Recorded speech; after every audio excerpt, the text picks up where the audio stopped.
Tokyo Yokoso!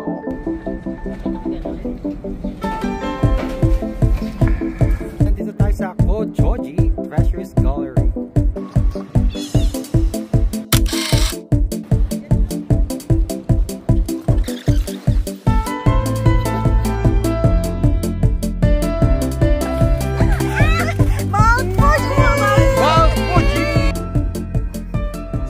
Really? An audio guide? Yes, I survived.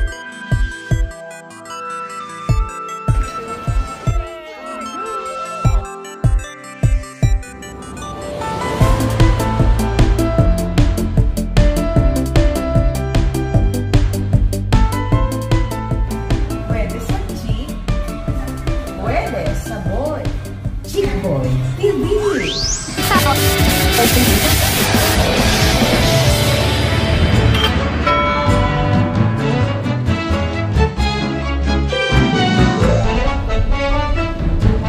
Kamusta mga kaibigan? Welcome to Chick Boy TV. Nandito tayo sa Tokyo at sa araw na ito, tayo ay maglalakbay sa nakakaingganyong mga yunggib ng Ice Cave at Wind Cave sa Aokigahara-jukai, kilala rin bilang Sea of Trees Forest, malapit sa Mount Fuji. Pupunta sana tayo sa itaas ng Mount Fuji pero maulan ngayon araw na ito, kaya hanggang dito na lang muna tayo.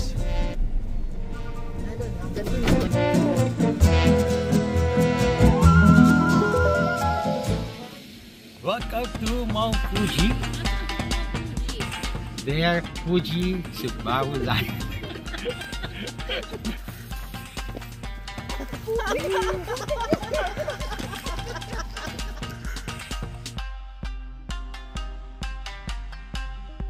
And ay. Oy!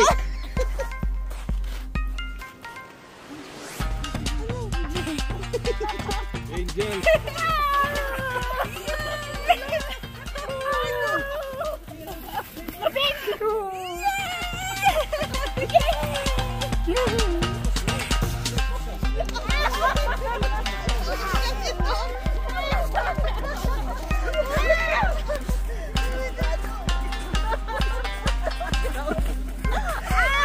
Mount Fuji! Mount Fuji!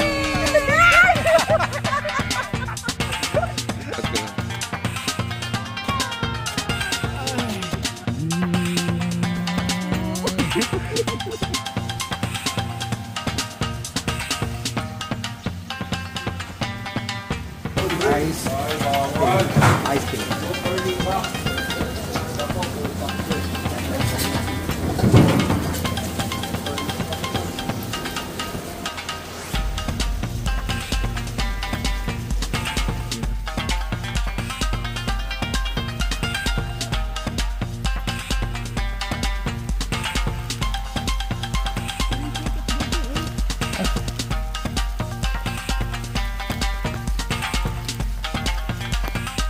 Una sa ating tatalakayang lugar ay ang Narusawa Hyoketsu Ice Cave.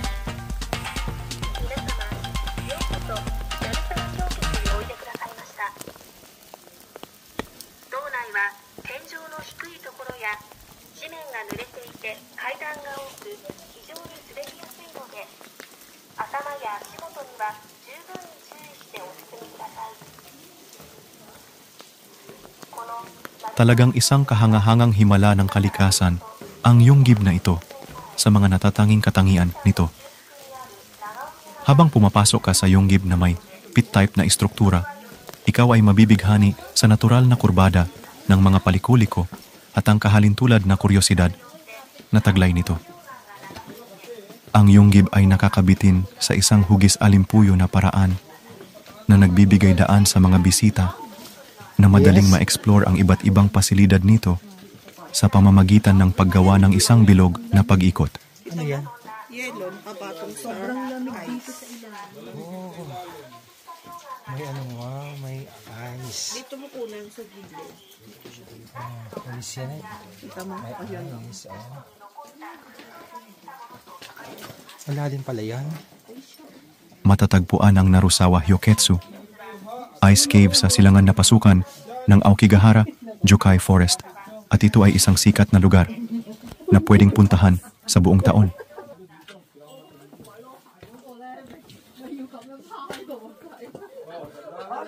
Ang Yonggib na ito ay nabuo mahigit 1,150 taon na ang nakalilipas noong ang Nagaoyama, isang flank volcano ng Mt. Fuji, ay sumabog na nagresulta ng isang Yonggib na may 2 tunnel.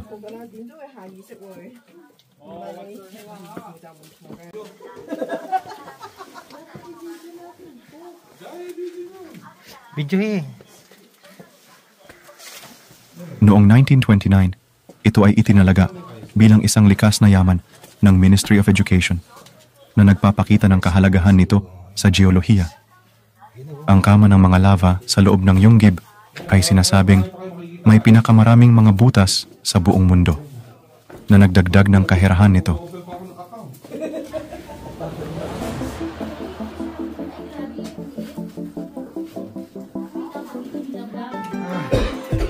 Oh yeah. Dito ano, ibitin nyo. Yes. Oh, madulas. Oh, ayan. Oh. Baka kayo. Joji. Yes.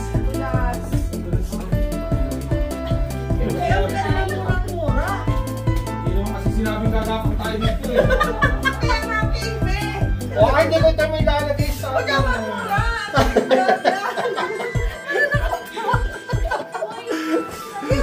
Hindi ka nga muna dito, matras ka dyan. Mamaya, lamunin ka nitong kayo dito, hindi ka naman iluwa.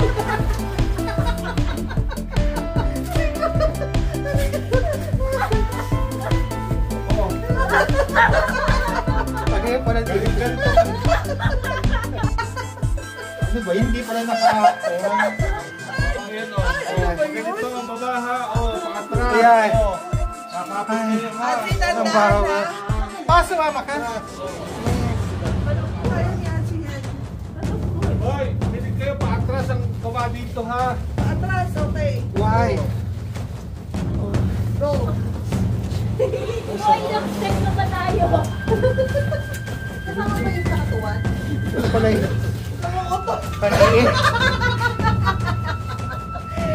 Ay, delikado ka dyan. Ang hirap. Yan.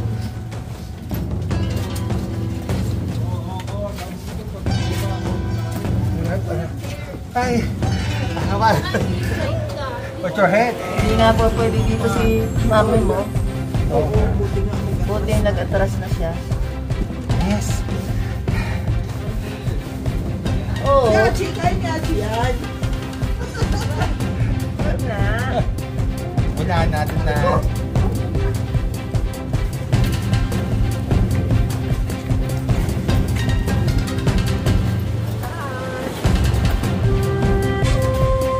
Ayos ka dyan.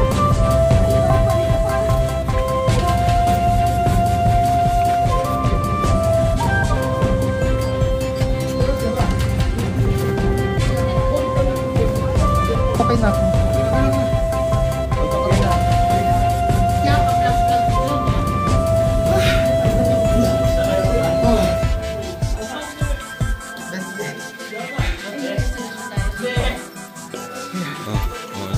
Tayo mag-picture dito.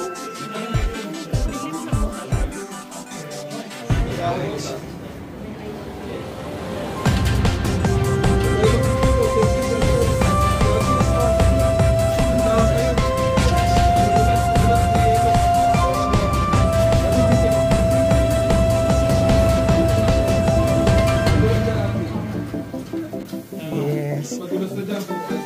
Ay, Ay, no, ito na yung vlog. Ay. Ito na ang mga Hoy, eyes. vlogger.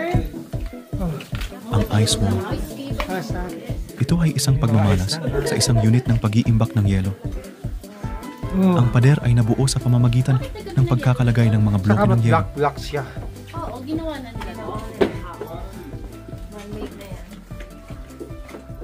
Ito ay ginamit bago pa nagkaroon ng mga refrigerator. That's it. Ah, ito. Ah, oo. Ang mga ice pillars, Ito na yung ending, oh. Happy ending. ang mga patak ng tubig na tumutulo mula sa kisame ay nagyayelo at naging mga icicles Isang cave win. na pinatong-patong at nagiging mga ice pillars. Saan galing kanina? Sila ay magandang likas na obra ng sining. Ang natural na yelo ay nabubuo tuwing taglamig at maaring makita hanggang sa simula ng taglagas. Ganito ang kaligin. At ang return Naman staircase tayo dyan. Pabalik. Kaya pa ba? Oh, yan. Ice cream. Yes, oh. Ay.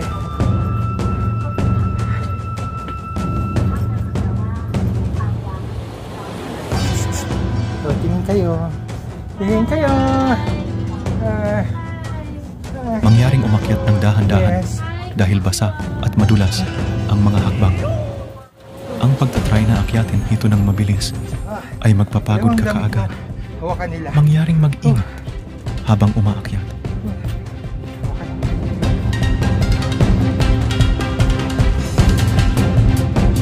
Do not touch this pole. Ay.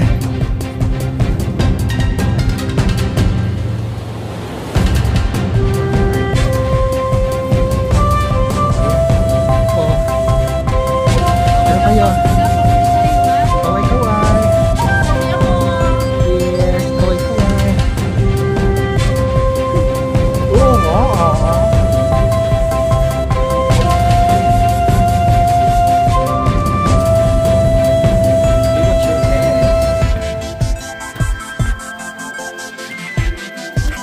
Ay, teka, ito yung ano ha, oh.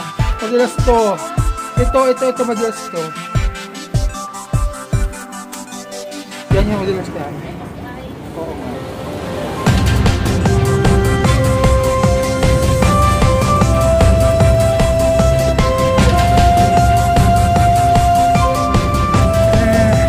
That's it. Ay.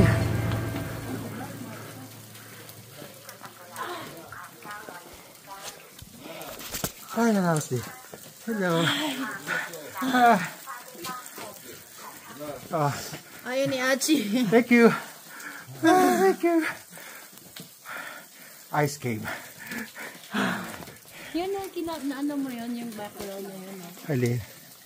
Oh, saan nga? Have you seen it? Oh, may mga ice, oh. Oh. Ah, hello. I survived! Hello, Janet. Speech. Ano po masasabi ninyo? So tiring! And it's so cold! Okay.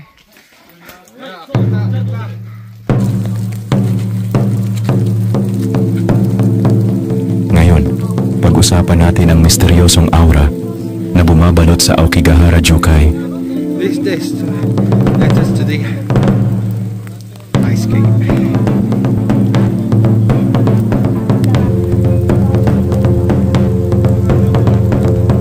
Ayon sa alamat, tinatawag ang gubat na ito bilang Forest of God dahil noong mga nakaraang panahon, ito ay isang pinagpala at malalim na gubat na nagtanim sa ibabaw ng isang malaking lawa na tinatawag na Senosia na nilibing ng pagsabog ng Mate Fuji.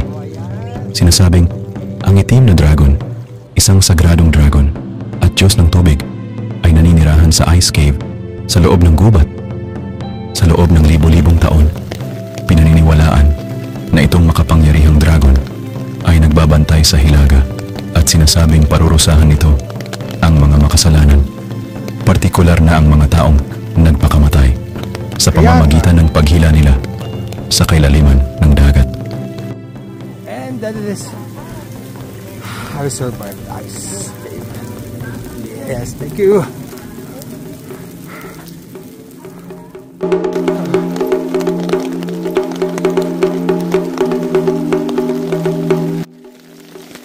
And this is the entrance to the wind cave.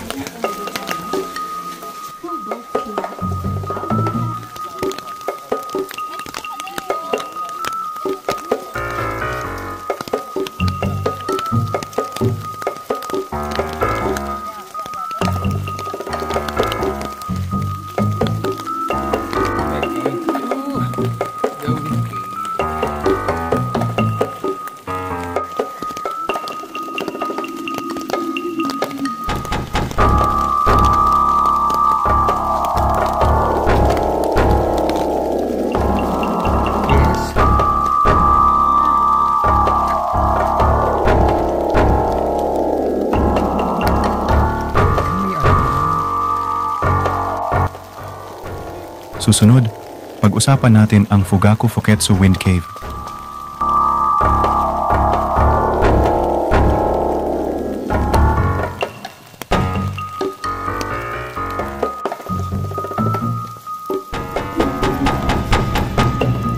Oo, nahander.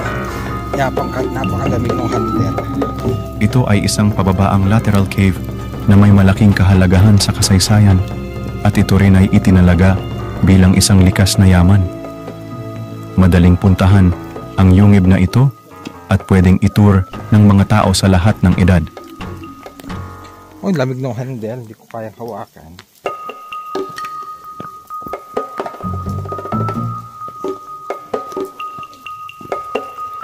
Sa loob ng Wind Cave, tayo ay mag-e-explore ng mga natitirang estruktura.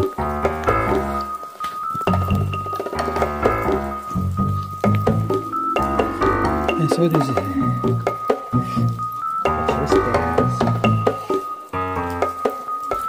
Oh, papasok na tayo.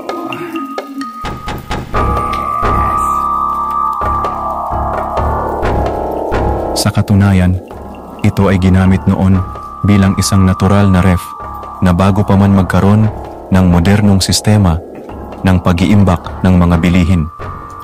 Kapag pumasok ka sa Fuji Fugaku Wind Cave na napapaligiran ng makapal na kulay berdeng mga kahoy, agad mong mararamdaman ang lamig na bumabalot sa iyo kahit sa mainit na tag-araw.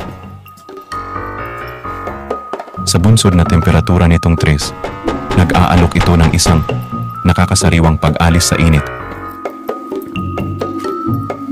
Noon, ginamit ang yunggib na ito upang mag-imbak ng mga itlog ng mga silkworm na nagsilbing isang natural na ref. Ang yunggib na ito ay may habang 201 metro at taas na 8.7 metro at kahit na nakakapagtaka, hindi ito nagbibigay ng malinaw na ikong tunog dahil sa mga pader na nababalutan ng basaltikong bato na nag-aabsorb ng tunog. Sa loob ng 15-minutong tour, makakakita ka ng mga kahangahang, mga rehas ng mga lava, mga paraang tulad ng lubid sa loob ng mga lava, at mga haligi ng yelo na hindi natutunaw, kahit pa sa tag-init.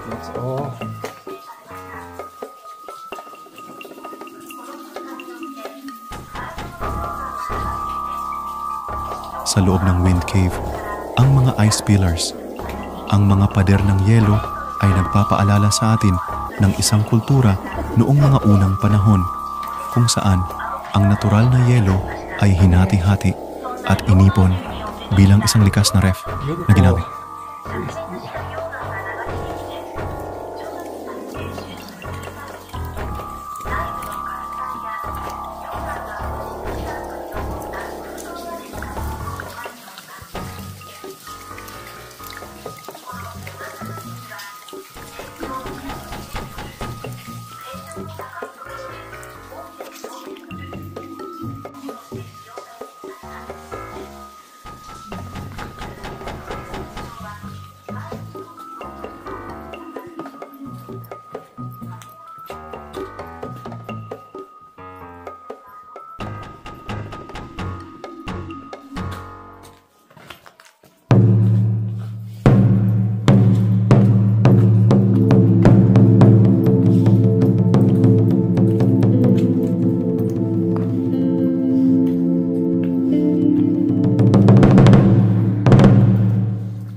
Lava stalactite.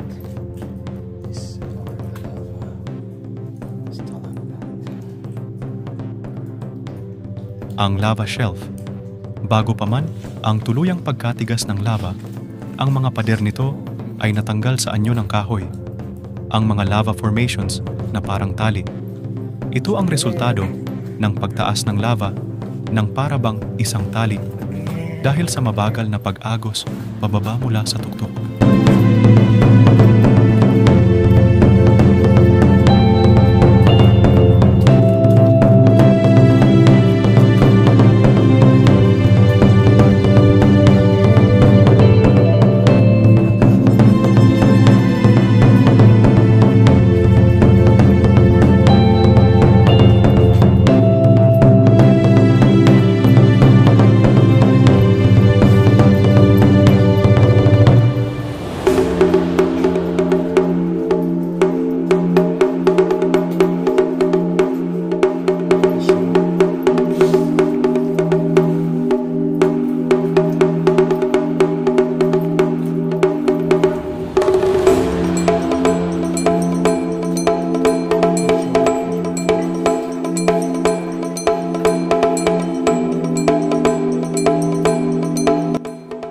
Susunod, ang storage ng mga silkworm at buto.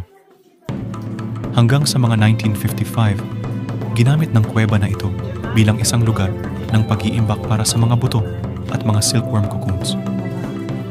Upang pigilin ang paglaki ng mga ito at mapreserba ang mabuting kalidad ng mga buto para sa mas magandang pag-usbong, inilagay ang mga ito sa malamig na lugar.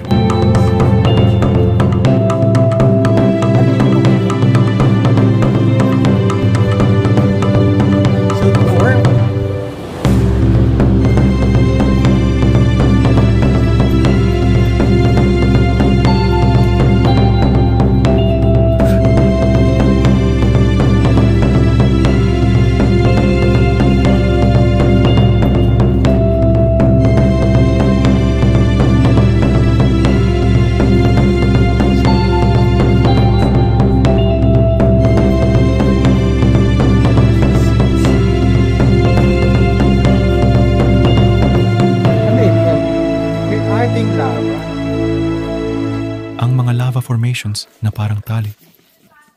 Ito ay kung saan ang lava ay nagiging mga lawa at pagkatapos ay lumalamig na naiiwan ang mga solidong anyo ng lawa sa kanilang orihinal na hugis. Ang mga moss colonies na parang sinag ng liwanag. Ito ay isang uri ng lumot na teknikal na tinatawag na silicate honey. Ito ay lumalaki sa mga pader ng bato at may kahangalan na berdeng puti ang kulay. Sinasabing ang malawakang pag-reflect ng silver ay kakaiba.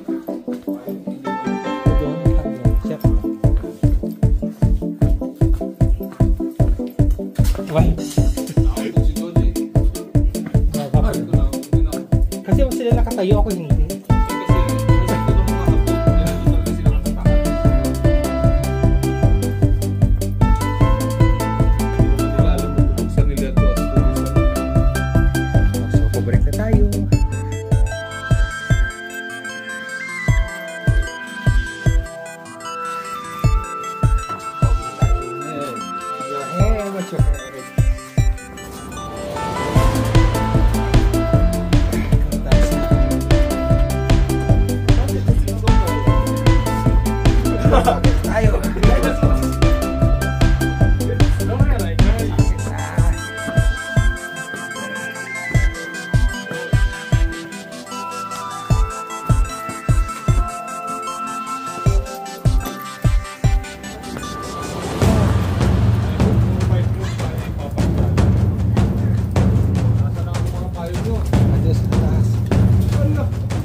Bago natin tapusin ang ating vlog, sana ay nag-enjoy kayo sa virtual na paglalakbay natin sa mga yungib ng Ice Cave at Wind Cave sa Aokigahara, Jukai. Talagang ito ay isang nakamamanghang lugar na pinagsasama ang likas na kagandahan, kasaysayan at alamat. Kung sakaling magkaroon kayo ng pagkakataon, siguraduhin bisitahin ang mga yungib na ito para sa isang hindi malilimutang karanasan. Maraming salamat sa inyong pag-join sa atin sa paglalakbay na ito. At kami ay magkikita-kita sa susunod na vlog.